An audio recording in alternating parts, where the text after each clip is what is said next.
Good evening. How are you all doing? I want to welcome you all to Redefining Possible. My name is John, the author, and I'm here with a good friend of mine. I've known her for a couple of years now, right? A couple of years now. She's an amazing person. She's a beautiful human being. She's just a dope artist now. You know, I know what you do, but for our viewers at home, would you tell them, your name and what it is that you do? Yeah. So, hi, I'm Jazzmin Monet, and what I do for a living, I'm a dance choreographer. I'm also a business owner, entrepreneur, and I love to sing, to write, and produce a little bit. You know that? Did you know that, John? I didn't know you could produce.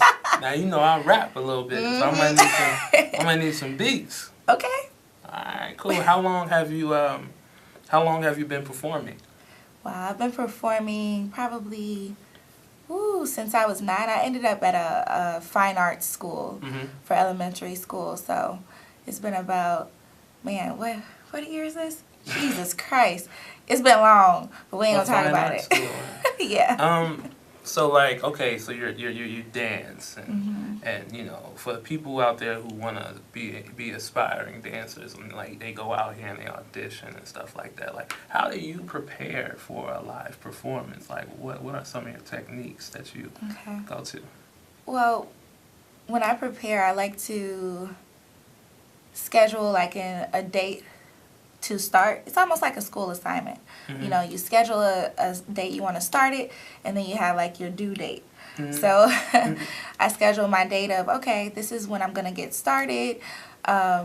Working up toward that time, I kind of play with different styles of music. I like to listen to some music, and I say, oh, this caught my attention, that caught my attention. And I kind of just choreograph as I go along. What are some of like your favorite types of music to listen to? If I can stereotype you real quick, I would be like, yeah, she likes Jamaican. How you gonna stereotype me? Hey, it happens all the time. Look, it does though. But I know, and usually my nails are flags. But right? But yeah, I'm really into Afro-Caribbean music. Okay. I love some soul music. Of course, I love hip hop. But primarily, I'm really into African music, South African music, and Caribbean music. For sure.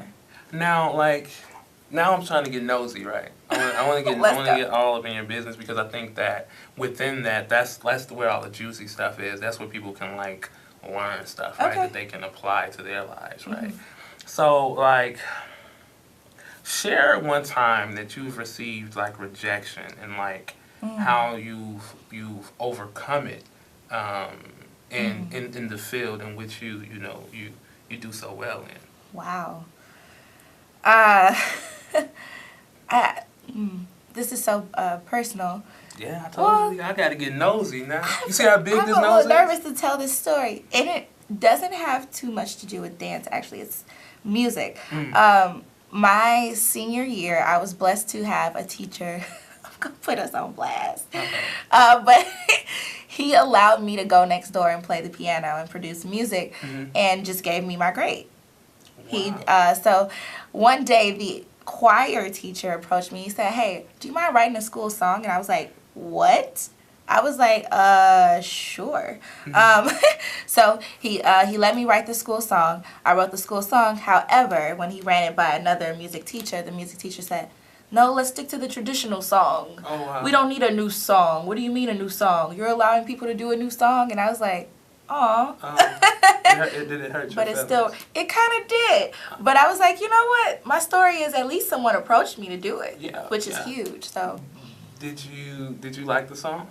I loved it. I love the song. When's the last time you heard it? When's the last time like you? You mean my song or the school your song? song. It wasn't ever all the way put together. Yeah. But sometimes it plays in the back of my mind, like every other day, a little bit. Yeah, because like as an artist myself, I know I just like look at songs that like I've done 2-3 years ago, and then like I'll go back and look at them, and like I used to love those songs, and now I'll be like, yeah, I see what I did there. It was like, oh no.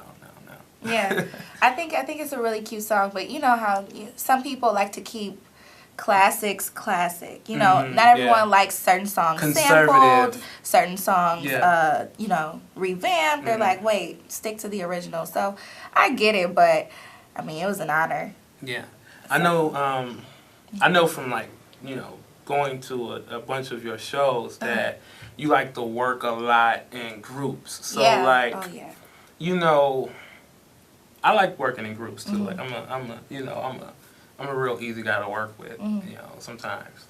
So, but I honestly, but like, you know, not just for the viewers at home, but like for me as well, right, in my life. What are some tips that you can give to people who work a lot within groups to like help them stay organized, to help them stay together? You know what I'm saying? To help them grow together. Yeah, I would say constant forgiveness. I'm really big on forgiveness. That's profound. I'm so big on that because I feel that a lot of situations are sabotaged, and sometimes we self-sabotage, and that's why I'm so careful to forgive because you don't want to continue through life burning bridge after bridge after bridge. That is so true. So when you're working with people, of course, someone's going to do something that is like, hey, I ain't like that. That is true. But it doesn't necessarily mean, oh, completely cut this person off, or, you know, some people, okay, you got to move around. But when it comes to, you know, people who are still honestly willing to reach the same goal, that's the main thing. When you all are pressing toward the same thing, it's easier to work together. So, yeah, I just kind of, you know, forgiveness. My motto is, it's small to a giant. Yeah, don't major in minor things. I get that. I get that. I like that. That was probably like the best advice I've had. Like it's May. Like that's the best advice I've had all year. Because, you know, like I was in a conversation with someone the other day and we were just talking about like what makes us as human beings so dominant and so dope. And I think it's the fact that we can communicate with each other. You know, like what separates us from a dog or what separates us from a cat is the fact that we can, you know, put words together, form words and express to each other like what we really feel. You know what I'm saying? So like in working in groups and stuff like that, you know, it's interesting because, you know, you all may have the same goal and the same mission, but you may have two totally different ways of how you think you should get there. Absolutely. But you all can communicate, and even though y'all might step on each other's toes, you can forgive. Absolutely. And you can grow from that. Absolutely. So that's beautiful. That's so beautiful. Quick break. I want to talk about an upcoming event that's coming up this Tuesday. This upcoming Tuesday, actually. The Chicago Blues Festival 2017 finalist audition. Come out. It's a free event. And come support. It's going to be at the Chicago Cultural Center at 78 East Washington Street at the Claudia Cassidy Theater. Come support some amazing local talent as they audition to perform at this year's Chicago Blues Fest. It's such an amazing event. Come out. So, this show, you know, it's all about women artists and, you know, and just we want to get better acquainted with you because you're just so dope and you've been doing your thing on the scene. Thank you. And, you know, we want to learn ways, right, how we can, like, better advocate for, like, girls and women and creatives and stuff like that. So, tell me, why is it important, right, to you for women to be equally represented in the arts? I mean, because gender isn't related when it comes to dreams. Gender isn't related when it comes to goals. You know, everyone can have similar, as we discussed before with forgiveness, you know, and doing collaborations, people have similar things that they want to achieve. So it should not be, oh, you got to be a guy to get this, or you got to be a girl to get that. You know, I mean, given there are situations where things are more so geared towards women, you know, or men, you know, but I think that it's extremely important for women to feel appreciated, you know, because I do feel like we definitely show support and give support, and I think it would be nice for, you know, a similar thing around the board. So Do you feel like that landscape is leveling out in today's society? I think we're doing better. I think we're doing a lot better. Doing but better. let me check my privilege at the door. I definitely think that we're making efforts, and I think maybe if we would collaborate a little bit more, share a little bit more, which we are working toward that. When you say collaboration, like, can you be a little bit more specific? Like, you mean Absolutely. like in all fields or just? Yes. I think as far as organizing, as far as collaborating musically, with dance, like I said, putting things together, sharing materials. You know, a lot of guys are hosting events. Women host events too. You know, let's both share each other's work. You know, let's let each other know about, oh, did you hear about this audition? Did you hear about that? You know, I think that's important too. Yeah. You know, I personally feel that women have really been vanguarding a lot of like what's going on today, and that's a beautiful thing, and I think that we need more of it. You know, I think that you know, when women lead things, it's so pure, right? It's just like, you know, it's coming from the right place, right? Yeah. There's no ego attached. It's like, yo, let's get it done because it needs to be done, not because, you know, we want to be praised.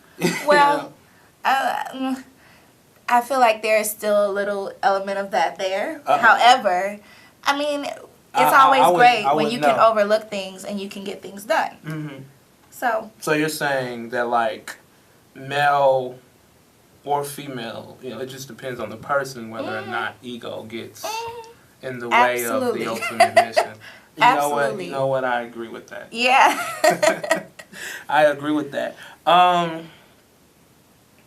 How can arts organizations and art supporters better support women artists? Like, in your opinion, like, what would you like to see? What type of programs or?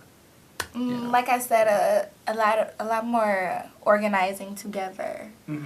I know that we're in this women empowerment phase, and I think that's going to be ongoing probably forever. But I do think that it's important that we also find a way to coexist without the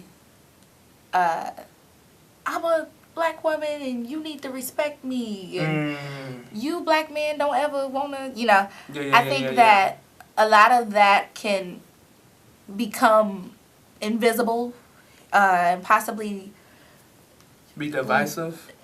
Yeah, and I feel like it can go away potentially if we do more collaborating together and respectfully amongst one another. Yeah. So, yeah.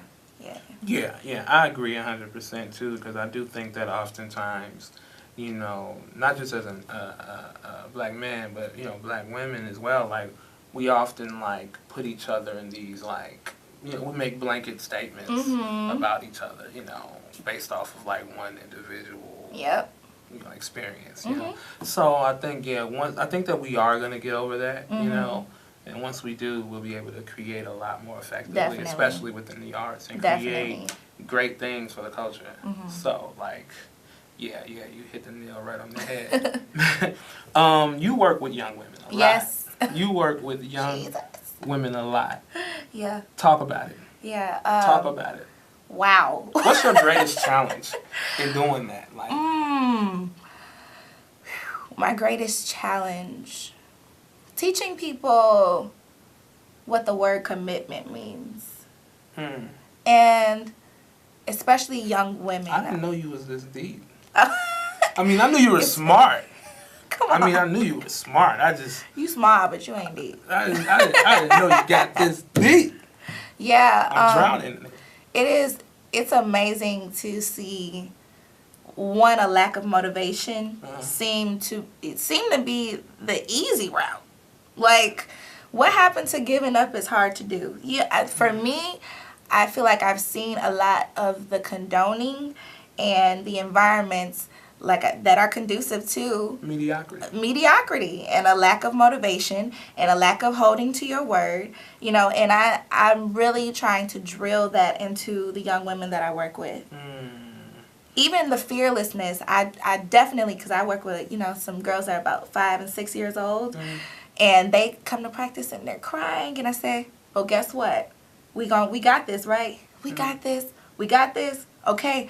What do the best do? The best get thrown in challenges, right? Exactly. Because only the best can do them, right? Exactly. Yes, the best can do it. Okay.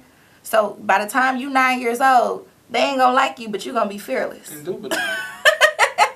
Like, you're gonna be good to go. Indeed. So absolutely, I want some fearless young women who won't give up, who will continue to try and understand those tears. When you see a strong person, the tears come with the strength. Yeah. The struggle comes with the strength, because how can you be strong if you didn't understand a struggle? Yeah. So that's what I want to drill into my students. How do you have these different traits and characteristics without embodying what it takes? Yeah. And it's so, what's beautiful to me is that the fact that you're getting them so young, and you're able to mold them and instill these values in them so young, because I think, correct me if I'm wrong, call in if I'm wrong, if I mess this whole quote up, just call in and be like, hey dog, look. But I think Frederick Douglass said that it's easier to, build a strong boy, right, than to repair a broken man. You know what I'm saying? So, like, I think that, of course, that applies to, young girls as well. Absolutely. I just think that that's, like, so true. It's so great to, get them when they're 5, get them when they're 6, opposed to when they're 25, 26, and trying to instill not simple, not common sense things, but things that they're really going to need to kind of, like, be, stand-up adults and just stand-up human beings, Do you think that, like, this fast-paced society that we live in is, one of the reasons why it's so hard to kind of, like, get these young people to value and see these things that you are trying to instill in them? I wish I could say yes, but I refuse to blame society for anything. No excuses. Yeah, I refuse, because I feel like as much as I could say, oh, this environment and that, the fact that God placed me amongst you should be enough for you to understand there's no hope lost. You know what I'm saying? And one day I had to realize that we each play a very important role. And I'm like, I want y'all to grasp who is amongst you. Somebody who's 23 and owns a business. Somebody who is performing, traveling, who's been out of the country, who's taking you to perform at different events. I started as an after-school program, but the school took my team on as the school dance team. So it's like, we're doing more. It's possible, and you're showing them that. Absolutely. And I'm like, it's no way you can sit amongst me and not grasp this. Yeah. It's so important that you get this because of where you are, because of how society is. Not give up and just accept it. Yeah. I like that. You show them that, hey, we're cut from the same cloth. We come from the same fabric, and it's like, I think, one of the points that I always make, like my relationship with me as an artist is kind of like bittersweet, because I feel like I'm partially an artist because I love it, and then I'm partially an artist because I wasn't given any other choice. Like growing up, that's all we saw on television. You know what I'm saying? Either you're an athlete or an entertainer, right? You know what I'm saying? So, but I love it. You know what I'm saying? But then I just wish that, I had people like you, you know what I'm saying, as a child, to be like, yo, this is, this is just as tangible. So, like, absolutely, man, like, thank you for being there for those young girls, because you're contributing to the community, you're contributing to the culture, you're valuable. Yeah, thank you. So, like, how can male artists, right, such as myself, better support women artists? Wow. I would say the same way that, we gear programs to, and I know some men are doing this, but the same way that we gear a lot of our programs and a lot of our attention and our time to grooming the young ladies a certain way, that males would step up and do the same. and kind of discuss with these young men how to treat a lady. Because we're in a space and a place and a time where it's like anything goes. And I think that it's important that we just teach each other to appreciate each other. Indubitably. That's my favorite word about it. I'm like, okay. Just a short break to just tell you guys about oh, where did it go? Alright, yeah, we're doing this over here. 1 second, guys. 1 second, I need to pull it back up. Okay. Alright. We'll find it. We'll find it in a minute. So, let's talk about who are some women trailblazers that you think, serve as great role models. I have one in my head right off back. I'm going to let you go first, though. And can you repeat that? Like, who are some, like, women trailblazers that serve as, like, great role models? Like, for you and just for, like... I could go the celebrity route. Absolutely. Go both. I love you, Michelle. I mean, of course, Michelle Obama, if we're going to discuss, celebrity status. But I absolutely love my family. My mother and my grandmother, that's who did it for me. That's who made me. That's who nurtured me. That's who loves on me. That's who has taught me everything. And who I am and what I do and why I do it, it's because of them.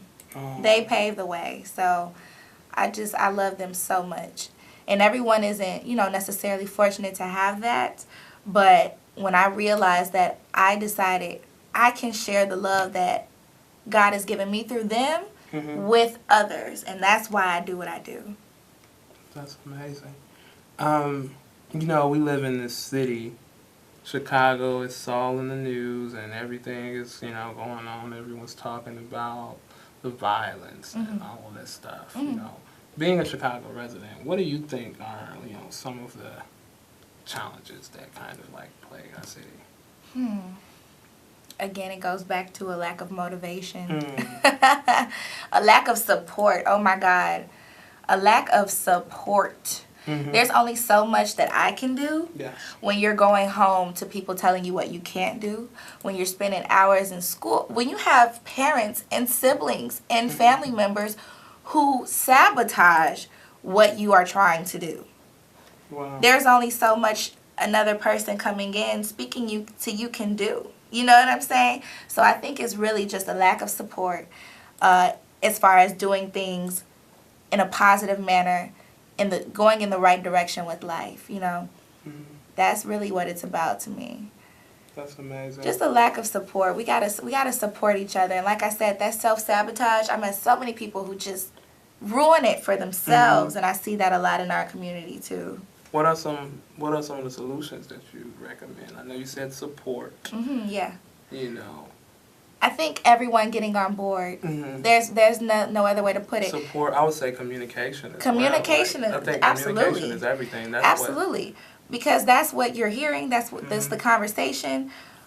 We gonna get it together though. How can parents, right? Because there's a lot of there's a low key renaissance going on in Chicago. I don't even think it's low key anymore. But we're out of town. We're out of time. So real quick, how can parents and grandparents support the youth? When they tell you they have a dream, sign them up. Sign them up. My mother put me in programs. Sign your children up. Support them that way. Homework. If they ask you for help, so support them with that. Put the time and the effort into your children. Put them in certain schools. Go take the time to review to walk around and see what kind of environment that they're spending their time in. Pay attention to your children. There you have it. Support. Sign them up when they want to do something. Support them. Sign them up. I was trying to pull back up the flyer for the event coming up on June 10th, but I can't find it, so I'm just gonna have to freestyle it. I know about the event. It's an amazing event. You don't want to miss it. And on June 10th, the Chicago Blues Festival. It's gonna be in Millennium Park. It's gonna be so many people out there. There's gonna be Some so many artists. great artists out there. Make sure you all come out and support. All right. My name is John the Author. This is Redefining Possible. This is our amazing guest, Jazzmin Monet. We want to give a shout out to AARP, Thank Donda's you. House, Chicago Yes, yes. Sky, and most importantly, you for watching. y'all. So, thank you guys. See you later. Thank you.